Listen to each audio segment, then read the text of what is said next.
YouTubers, I'm Ahir. Welcome back to my channel. Today I'm going to be unboxing a Porsche 918 Spyder. Let's begin. The car is manufactured in Stuttgart, Germany.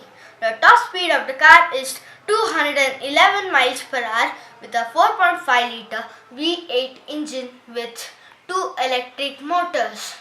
The combined output of the car is 899 PS. Let's begin the unboxing.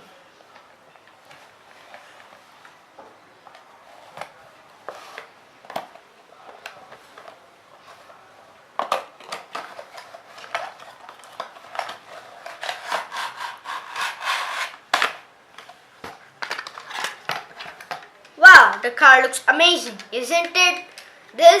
The color of the car is matte red. Wow, the doors can be opened. The interior of the car is solid black.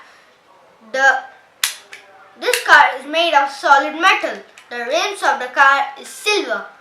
The quality of the rubber is very good. The tail lights look amazing and even the headlights look amazing.